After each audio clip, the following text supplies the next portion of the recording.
Now, of course, when people get to know you, they'll judge you by more than just how you appear. But physical, outside, inside. Here's what's good advice. Make sure the outside is an excellent reflection of the inside. Interesting phrase written. It says, God looks on the inside, people look on the outside. So you got to take care of both. The inside for God and the outside for people. What's the old phrase? You never have a second chance to make a first impression.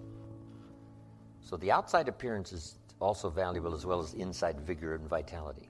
Somebody says, well, people shouldn't judge you by your appearance. Let me give you a clue. They do. Take care of both. Here's another one. I had to work on being late. For the people that are always late, what do they care? They're not there when you get there. It doesn't matter, but if you truly want to make progress, not alienate, right, in the marketplace, here's what's acceptable to everybody. Being on time. Right? Not being on time is acceptable probably, to a lot of people, but some, it's going to cost you. Now, the mind must be nourished. It's got to have good food. Food for thought. Bread for the head, we call it. Yes, you need a slice of toast in the morning, right, for your body, but you need a slice of cassette. A slice of cassette you put in the car system and listen. Let something feed your mind. Stand guard at the door of your mind. Don't just listen to anything and everything. Make sure that you're your own best filter of what goes into your mental factory and spins out the fabric of your life and future. Stand guard at the door of your mind. Spend time. Be a selective listener. But you got to have a good diet, a good mental diet. When you walk into a home and walk into the pantry of the kitchen, you take a look what's in there. This family's either going to be healthy or it isn't going to be healthy. And a lot depends on what's in the cupboard. What you bring home, right, from the grocery store that you feast on for the body. Now here's what's important. A proper menu for the mind to make sure that it's got a wide range of nourishment. Because the mind needs the full education. Now that starts to develop the foundation for what we call a good life, a productive life, a fulfilled life. And we need this mental input. 2 days is a little staggering in terms of sort of a crash program. And you couldn't do it every week, a couple of days every week. It would be too much. But a couple of days to just really concentrate for a while. Hopefully I send you away from here tomorrow a little mind weary, right? Of taking all these notes and trying to get it all and trying to think about it while you take notes. I know it's an intense session of a couple of days, but I'm telling you it's going to be so valuable for me to express it and for you to get it. Because then you just load up your wagon full of stuff here. Mental wagon to take it home and sort it out and decide what's valuable to try today, some that you're going to think about a little bit later, but now at least you've got it. So that you'll have mental food to feast on long after the lights are out and we've left the premises. So, feed the mind, debate, exercise, a continual diet. You can't go too long in between the classes and the schools and the seminars and the sermons and where things are being taught of value. Here's what else is important. You got to go to everything you can afford. Have a good plan, weekly plan, monthly plan to go to a variety of things. And don't miss the chance. Even if you're involved in a certain company and they say, we're going to have a training class. And you say, I've been to one of those. I'm asked, you got to go again and you got to go again. You can't get it all the first time. Here's what the early Christians were taught. Don't neglect the assembly. Why? We got a brand new idea. One is it's being challenged. We need the strength of each other and the exchange of ideas to make this thing grow. And 2,000 years later, it's a very vigorous movement. But they were taught when it started, don't neglect to get, every time they call a meeting, make sure you're there every time they call a meeting. And whatever industry you're in, whatever company you're in, when they call a meeting, make sure you're there. When they call a little training class, make sure you're there. Here's why. Some of them are going to be life-changing. And you don't know which experience is going to be life-changing. You can't pick the one. You just got to go. One is life-changing. You go. Another one is life-changing. You go again. Another one is life-changing. For the people that were there, somebody that you met, something that you heard, and that one was just perfect. The atmosphere was right, the crowd was right, and everything was right, and you'll never be the same again. And you don't know which one that's going to be. That's why you've got to pursue. Go often have a good plan for the search of knowledge and ideas that can inspire to the best of your potential. So now we've got the physical, we've got the spiritual, we've got the mental parts of personal development. Now let's keep going. When I began planning this program, I looked up the word character in the dictionary. I learned the origin of the word, and then I just sat there for a minute and realized that in this case, the origin of the word just about says it all.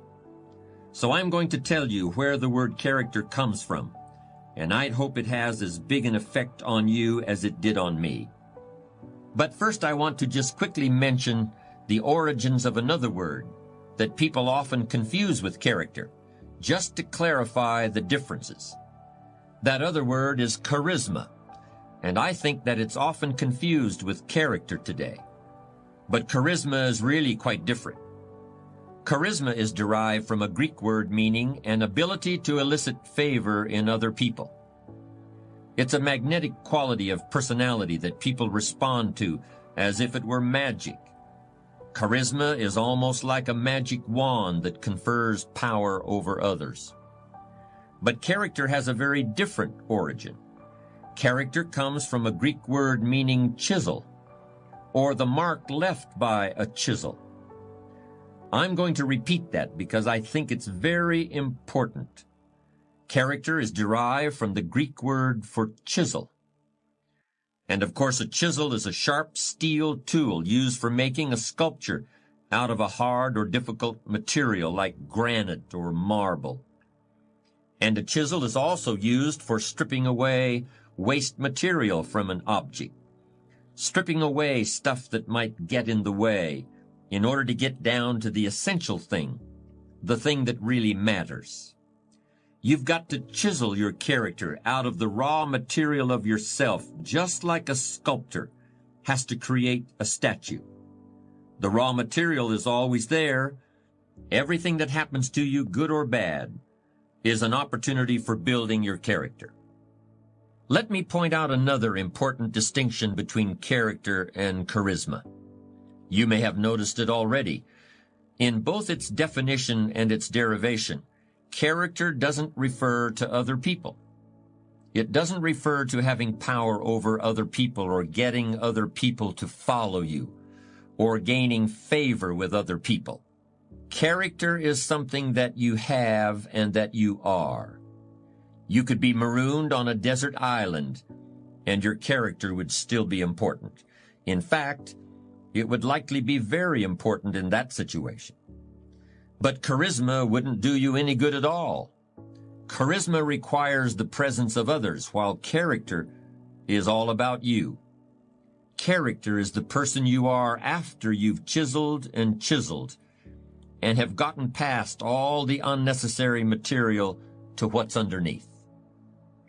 But since we're usually surrounded by other people, let me be a little more specific about how the differences between a charismatic person and a person with character can play out in the real world, particularly in leadership situations.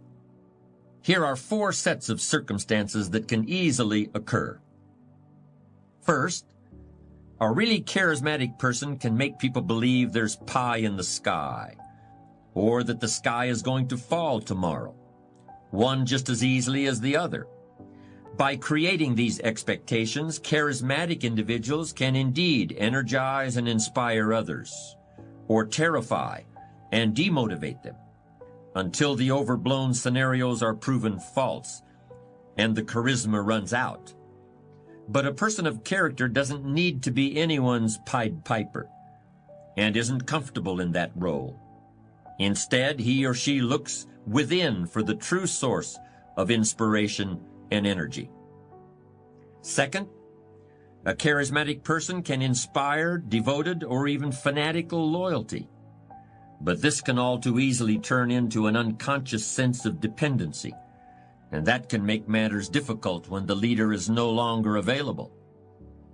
Like a charismatic coach, effective during the glory years, but when he leaves the organization, there is a sense of abandonment, and the team may never achieve anything like its prior success. Powerful personalities often resist delegating authority, but it's an attitude of character for a leader to refrain from making himself or herself the indispensable heart and soul of an organization. Here's a third difference between character and charisma that's particularly important in a leadership situation. Charismatic people have to keep pulling rabbits out of the hat. The magic of their presence has got to keep expressing itself, or people might start wondering where it went. Worse yet, they might start getting bored. There were plenty of charismatic individuals around, such as Churchill, Montgomery, de Gaulle, and Patton. What was needed was somebody with toughness, stamina, and ability to manage people. Just before the Normandy invasion in 1944, Eisenhower met with a group of officers who would be going into battle. He stretched out a piece of string on a table and pulled it a few inches with his finger. "An army is like this piece of string," he said. "If you try to push it from behind, it just tangles and doubles back on itself. Soldiers have to be led from the front, not pushed from behind." Eisenhower may not have been colorful, but he could definitely get his point across in a way anyone could understand. He had character in the true sense. One of the biggest pitfalls for a charismatic leader comes straight from his or her ability to inspire love and devotion. And this is the last point I want to make. In order to bask in the warm glow of a leader's approval, people may become reluctant to voice disagreements. There are people who become isolated because subordinates are afraid of them. But the same isolation can occur as a result of misplaced affection. People of character are usually well loved by everyone around them, but they make it clear that their own first love is for the truth, even if it hurts. Because character is what's left after charisma is gone. I'd like to elaborate a bit on a comparison I made earlier about how creating your character is like an artist creating a sculpture. The essential point is this: I don't think character is something that just happens by itself, any more than a chisel can create a work of art without the hand of an artist guiding it. In both instances, a conscious decision has been made. A conscious process of design is at work. Character is the result of hundreds and hundreds of choices you may make that gradually turn who you are at any given moment into who you want to be. If that decision-making process is not present, you'll still be somebody. You'll still be alive, but may have a personality rather than a character. And to me, that's something very different.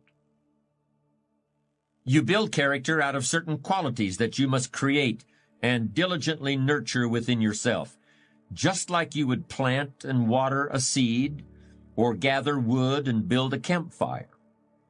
You've got to look for those things in your heart and in your gut. You've got to chisel away in order to find them, just like chiseling away rock in order to create the sculpture that has previously existed only in your imagination. But the really amazing thing about character is that if you're sincerely committed to making yourself into the person you want to be, you'll not only create those qualities, you'll strengthen them and recreate them in abundance, even as you're drawing on them every day of your life. Now let's keep going. Ideas plus inspiration. Make the note, we need ideas for goals and plans to design our life for the future. Tomorrow we'll do the workshop, setting goals for the next 10 years. Ideas for plans to achieve those goals. But here's what else we need: inspiration. Emotional vitality. Without that, the ideas, won't progress very far. They may serve you to just get by, but I'm sure you haven't spent this kind of money and this kind of time to pick up ideas just to get by. But we want to be able to flourish. However, that is a human being's two major objectives. And you might make these notes. One is to survive. First, we must learn to survive. Second, then, we learn to succeed, which is beyond survival. But most people settle in just in sort of the survival mode, enough to get by. They've got all these resources to tap, and they don't tap them because, they're getting by. Their kids aren't starving. They got a roof over their head and some clothes to wear and food to eat. But to go way beyond that, to flourish, not just to survive, but to flourish. I'm sure that's what all of us are here these 2 days for, to find more ideas on how to do that.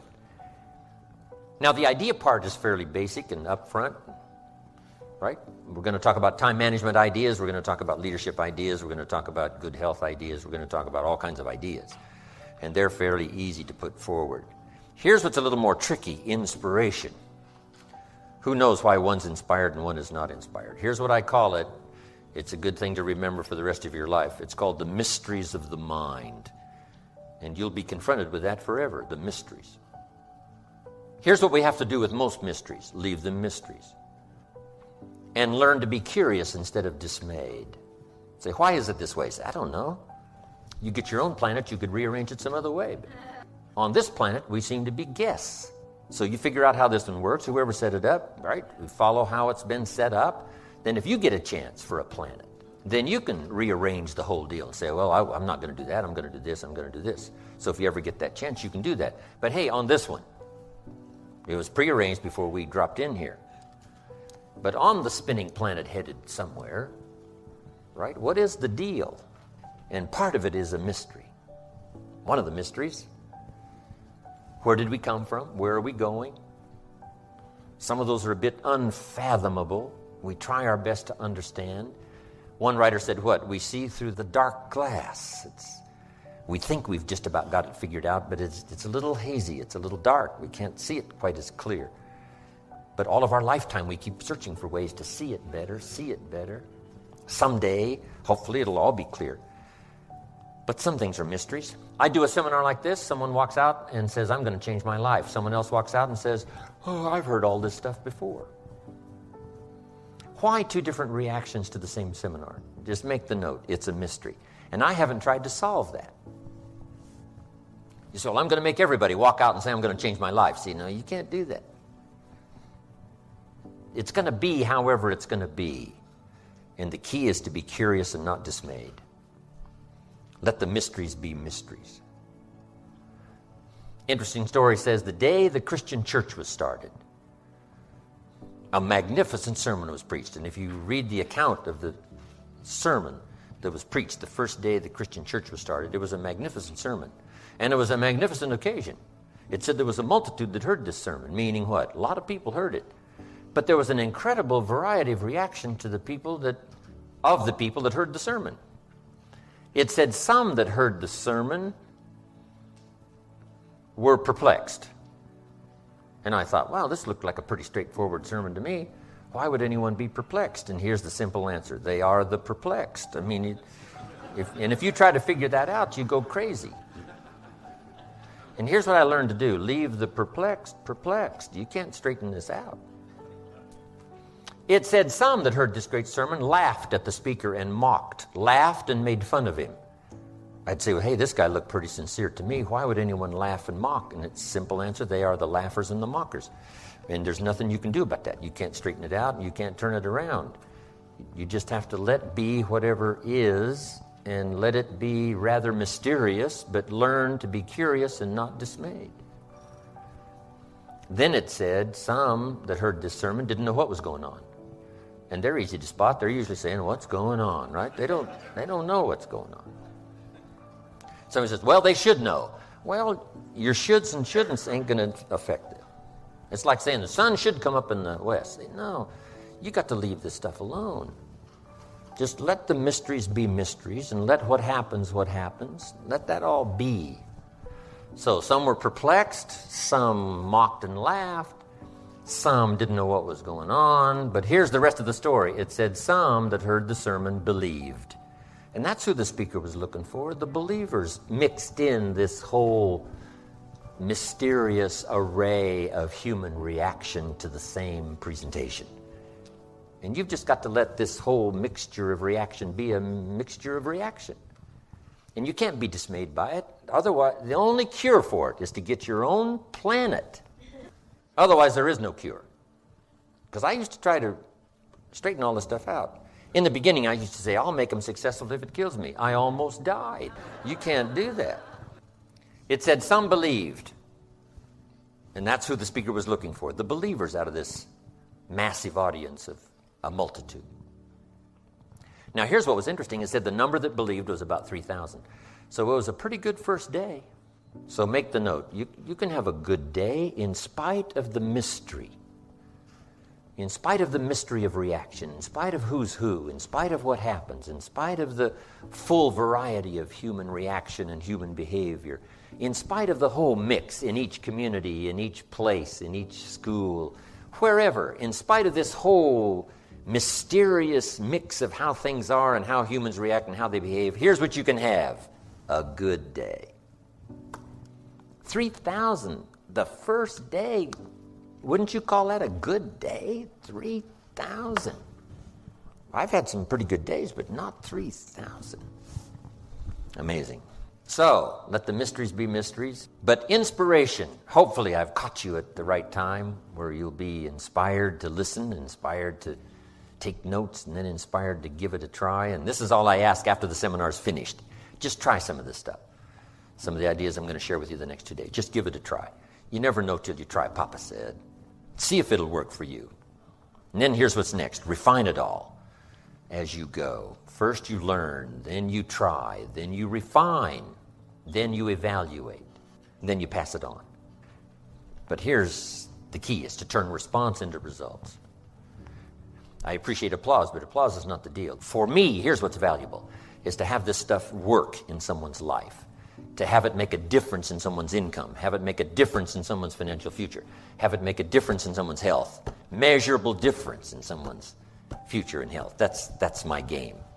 And if I can give you something that'll help make a measurable difference as time passes, see, that's what's it for me.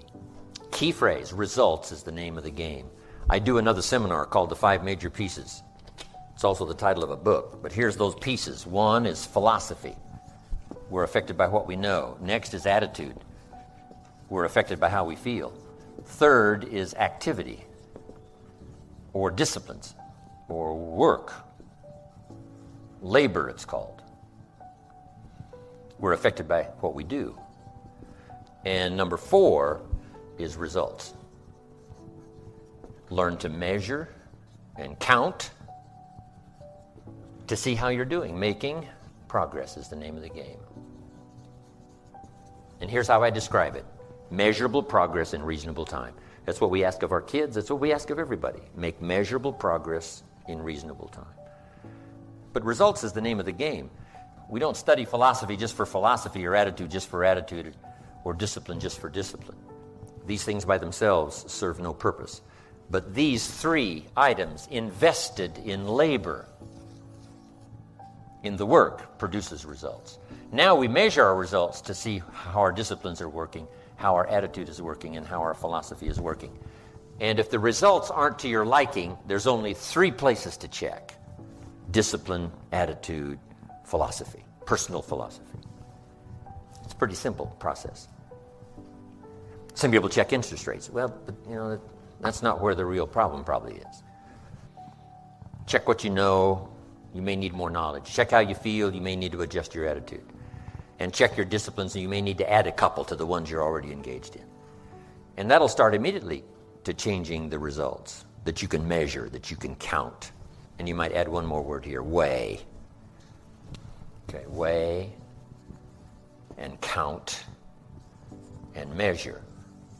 Because the game is productivity, progress and productivity. Then something we're going to talk about, which was number 5, which is lifestyle. Because here's the ultimate expression of life, and that's to live a good life. Living well is the ultimate expression, not philosophy, not attitude, but living well.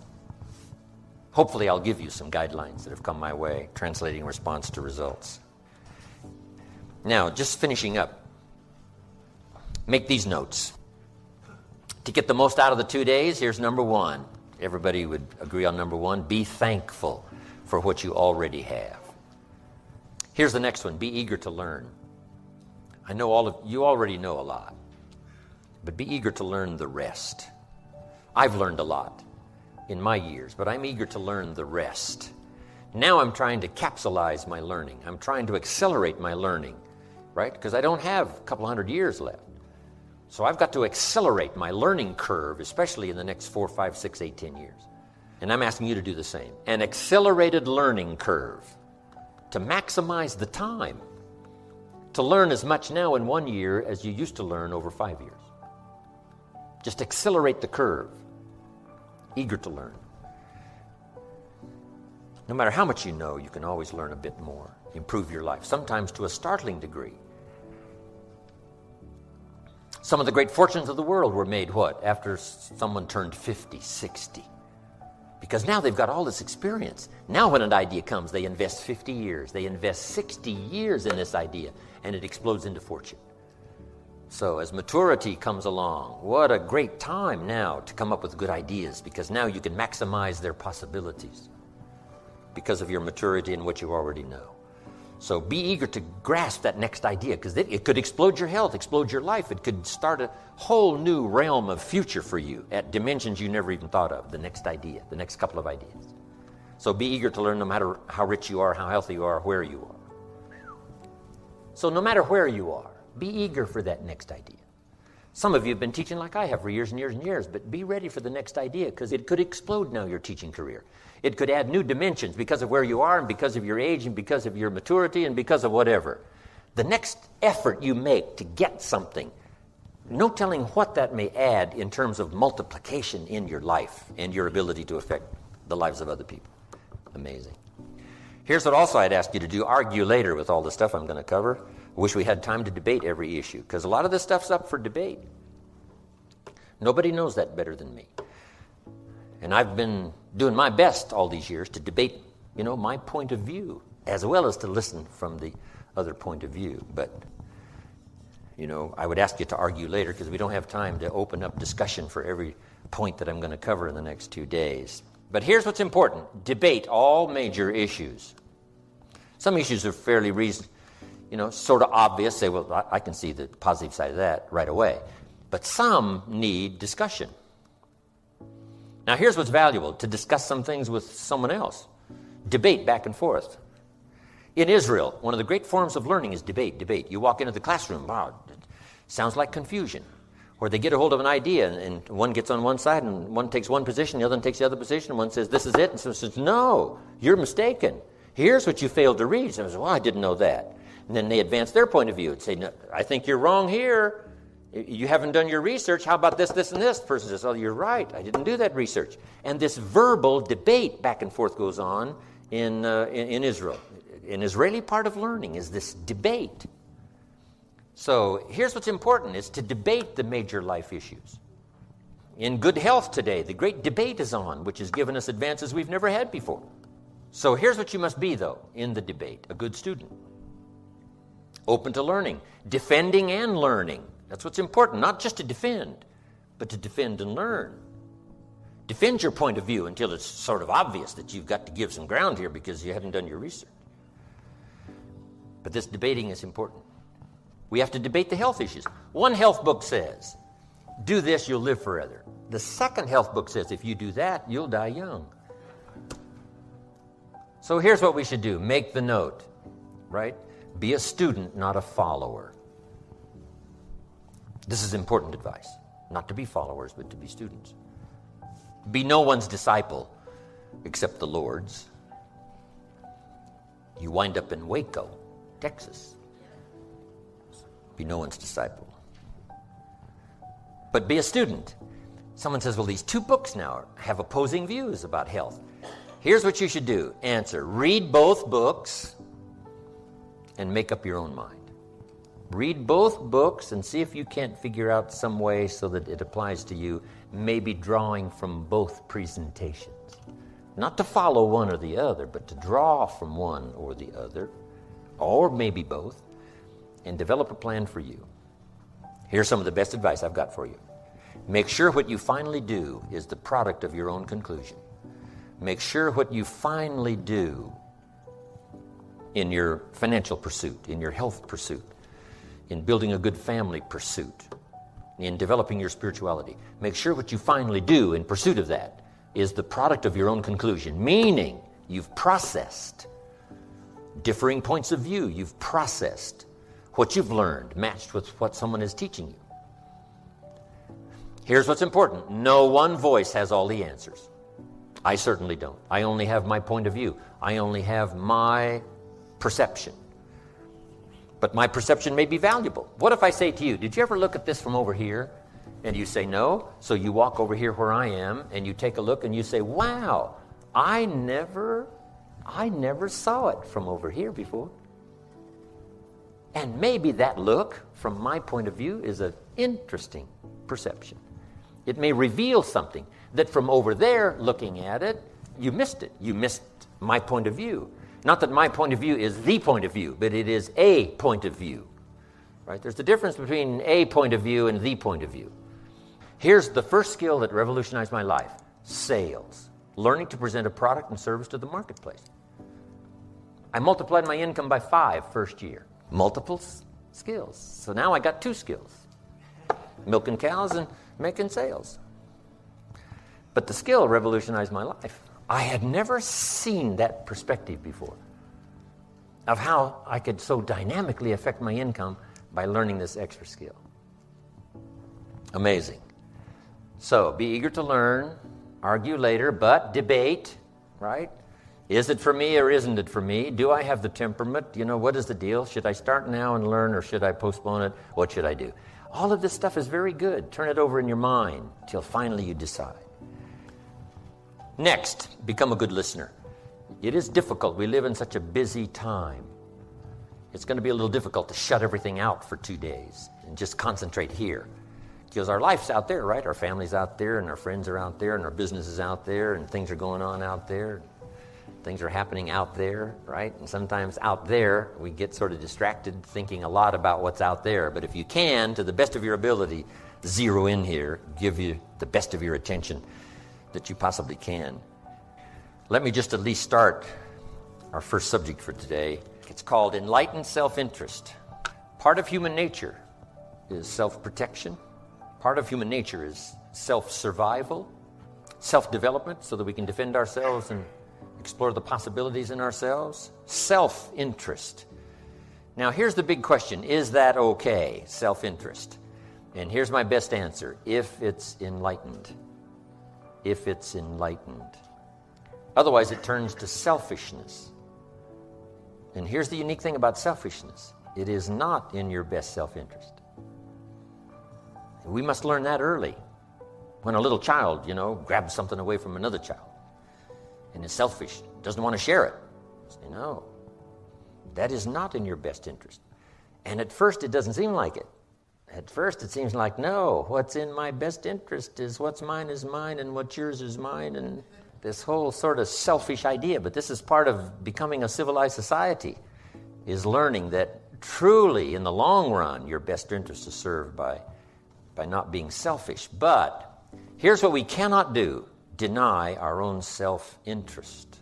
But if our self-interest becomes educated, it can be uniquely served so that everyone benefits and no one loses. How could it be possible to work in your own self-interest and still no one else lose? It's very interesting. Let me give you the first idea. The question was asked once, way back. What does it take to be great? What is the key to greatness? And that's a good question for everybody to make a note of. What is the key to greatness?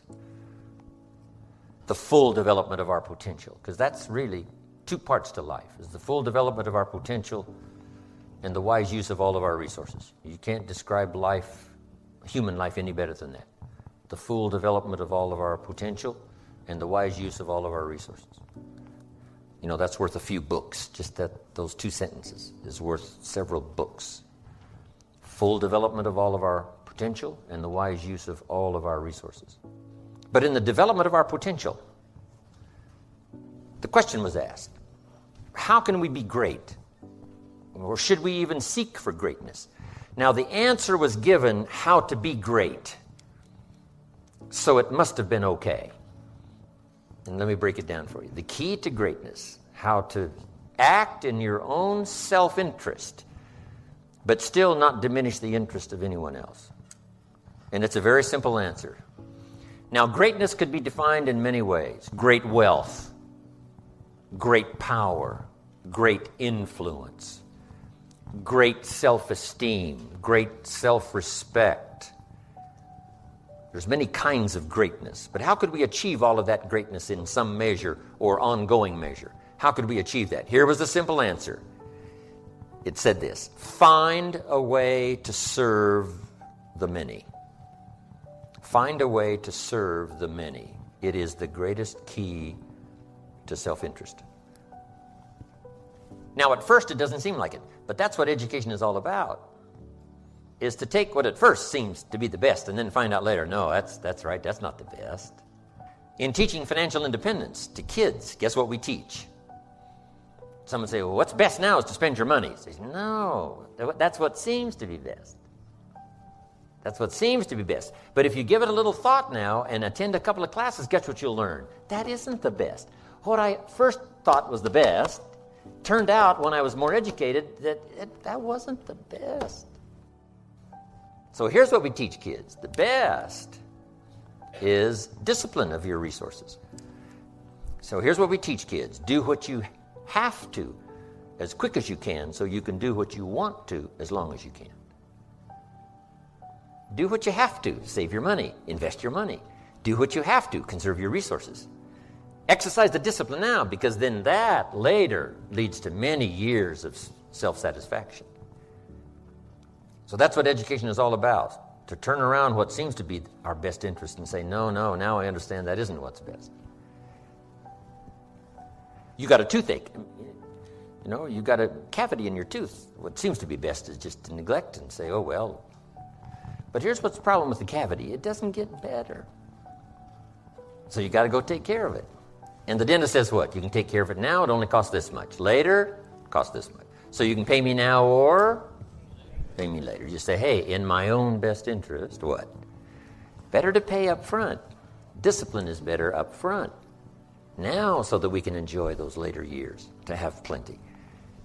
So here's what it says. If you wish to be great in all kinds of greatness, have trophies to put on the mantle above the fireplace. If you wish all that kind of greatness, recognition and respect and all of it, here's the key. Find a way to serve. So we might shorten it to read like this. Service to many leads to greatness. Now, at first, that doesn't seem to create personal greatness, serving others. But now, when we become educated, we finally find out, yes, that's true. Service to many leads to greatness. Key phrase. If you wish to be ruler over many, now wishing to be great would seem as a statement of your own self-interest, which is true. But we're talking now about enlightened self-interest. Find a way to serve. Now we come to the next one. If you wish to be ruler over many, nothing wrong with that, to be ruler over many. Here's what it says. Be faithful when the amounts are small. To rule over many, be faithful when you have just a few. Someone says, well, if I had a big organization, I'd really take good care of it. But I've only got 3 or 4. I don't know where they are. See, that's not the key. The key is to really know where the 3 or 4 are. Take exceptionally good care of the 3 or 4. Because if you become faithful, if you become disciplined in giving your best attention and the best you've got to the few, now you begin to qualify now to have the many to preside over. The many will come if you pass the test of the few. Someone says, if I had a fortune, I'd really take good care of it, but I've only got a paycheck. I don't know where it goes. See, that's interesting if we ask you. What about your money? You say, I don't know where it all goes. Well, should we let you run the company? You don't know where it all goes? He says, yeah, my money just gets away from me. Oh, we should let you run the world, right? Say, no. Because if you can't be master over a few pennies, should we give you a fortune? The answer is no way. Let's see what this person does with a paycheck. Then Life and opportunity will decide later whether they deserve to double, triple, quadruple their income multiplied by 10. Why multiply it by 10 if you don't do a good job with what it is? So the key to greatness in your own self-interest is find a way to serve, and number 2, be faithful when the amounts are small. Now here's what's exciting. Learning to give is in your own best interest. It doesn't seem like giving something is in your own best interest.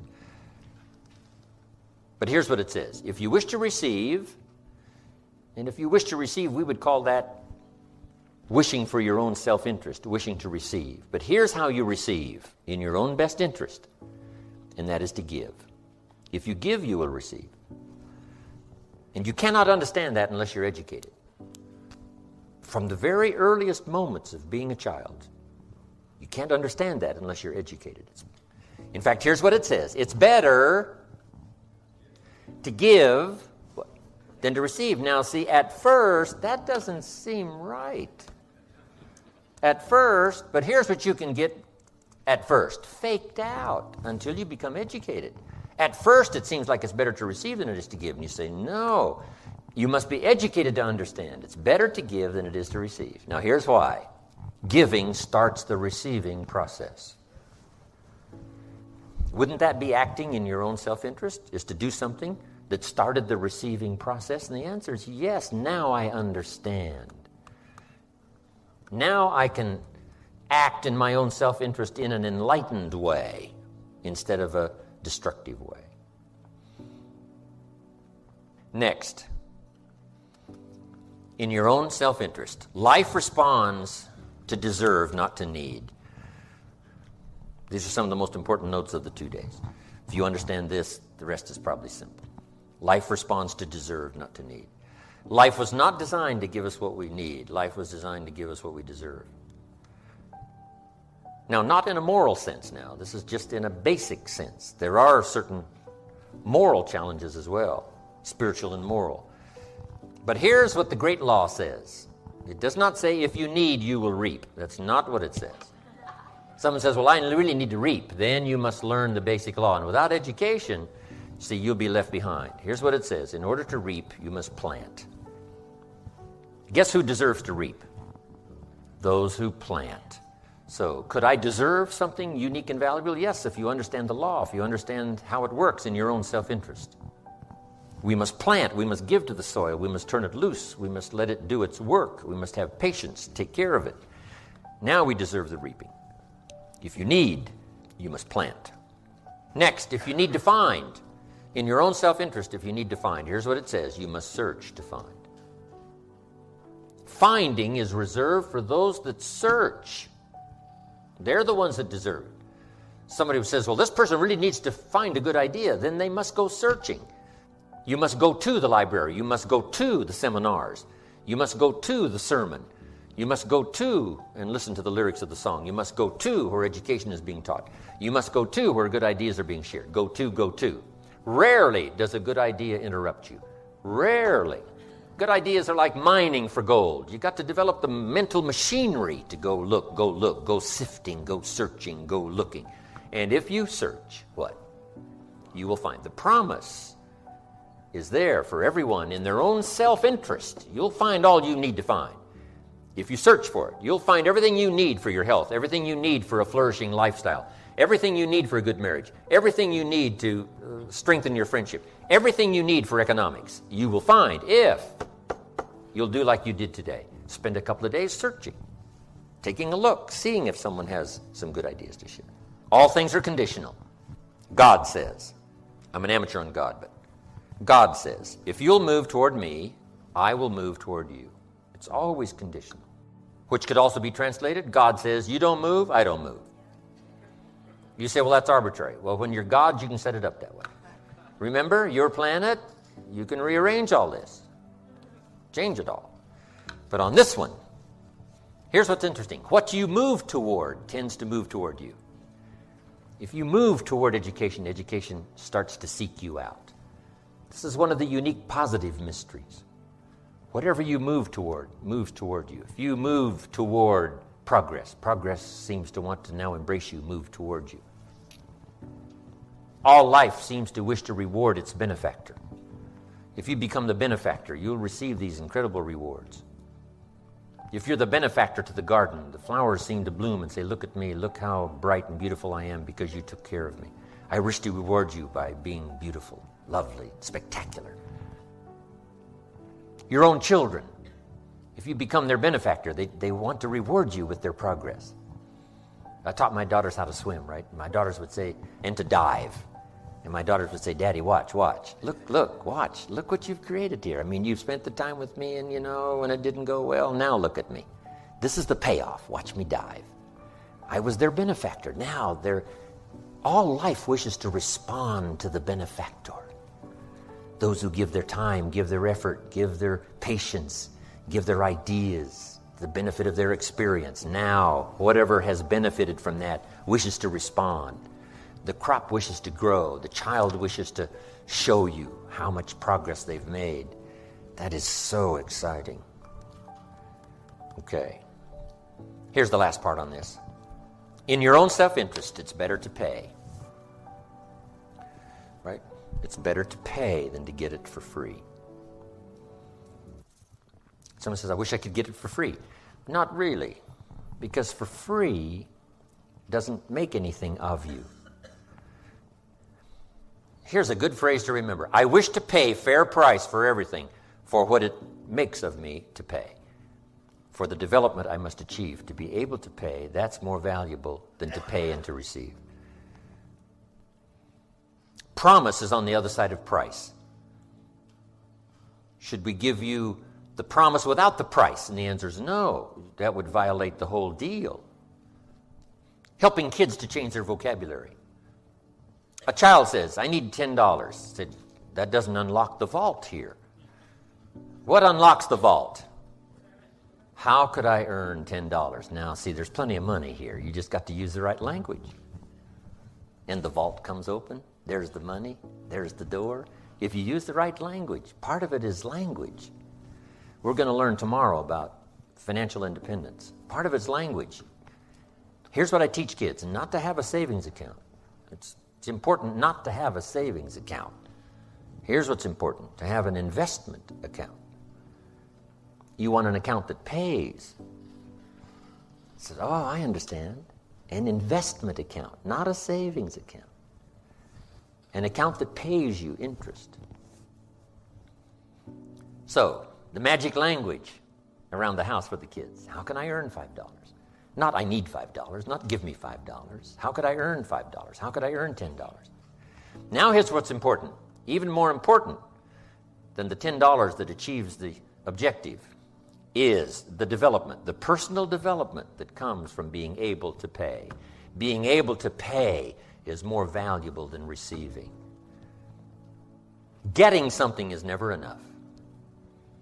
Paying for it, earning it, is the real value. I got 4 parts to the day that turns your life around, and then we're finished for the day. Number 1, disgust.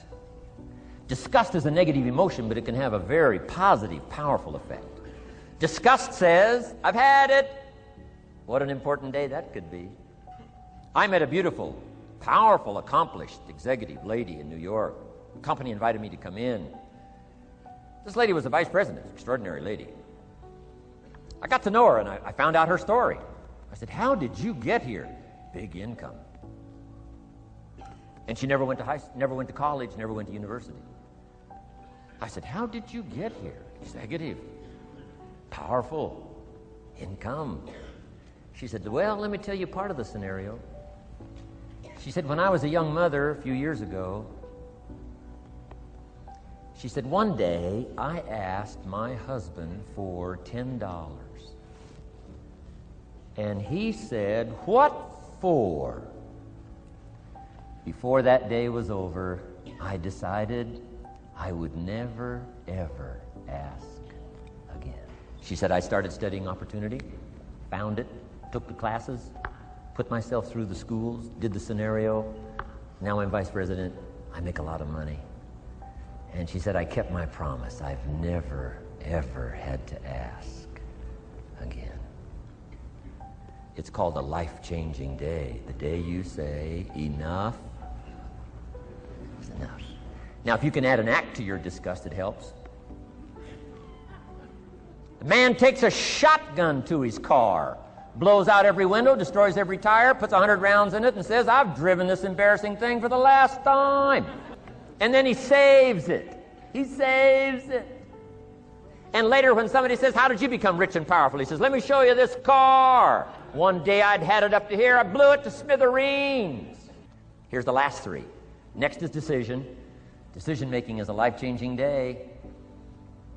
If you went home today and in the next few days cleaned up a list of decisions, it could furnish enough inspiration for the next 5 years, 10 years. What an inspiring day, the day you can bring yourself to decide. And here's the third one, desire, wanting too bad enough. Who knows the mystery of that? We don't know. But here's something I do know. Sometimes desire waits for a trigger, waits for something to happen. Who knows what the happening may be? A song, the lyrics, a movie, the dialogue, a seminar, a sermon, a book, an experience, confrontation with an enemy, a conversation with a friend who finally levels with you. Whatever the experience it is, it's so valuable. And here's my best advice. Welcome all experiences. You never know which one is going to turn everything on. Don't put up the walls. The same wall that keeps out disappointment keeps out happiness. Take down the walls. Go for the experience. Let it teach you. And here's the last one. Resolve. Resolve says I will. Two of the most powerful words in the language. Best definition of resolve I got from a little junior high girl, Foster City, California. I'm going through some words one day. I got to this one and I asked the kids, who can tell me what resolve means? Some didn't know, some tried. Interesting. The last one was the best. Little girl about 3 rows back, she said, I think I know, Mr. Rohn. I said, what? She said, I think resolve means promising yourself you will never give up. I said, that's the best I've ever heard. She's probably giving seminars somewhere today, right? I mean, that's the best I've heard. I asked the kids, how long should a baby try to learn how to walk? How long would you give your average baby? Any mother in the world would say, you're crazy. My baby is going to keep trying what? Until. What a magic word. I want you to write it down. Until. Promise yourself you'll read the books until your skills change. You'll go to seminars until you get a handle on it. You'll listen to it until it makes sense. You'll go for it until you understand it. You'll practice it until you develop the skill. Never give up until, however long that is.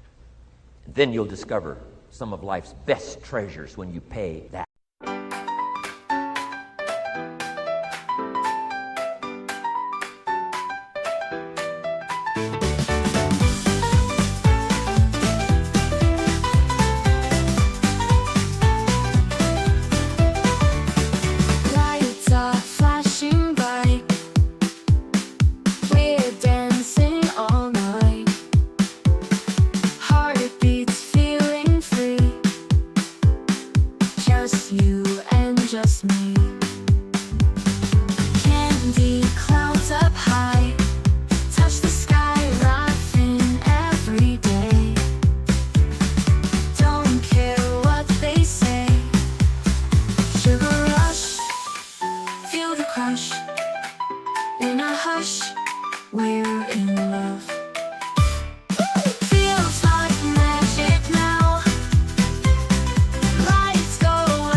Was thinking you, dreams come true, eyes so bright with glee, you and you we see. Cotton candy clouds above, whispers of first love, holding hands so tight, forever feels just right. Sugar rush,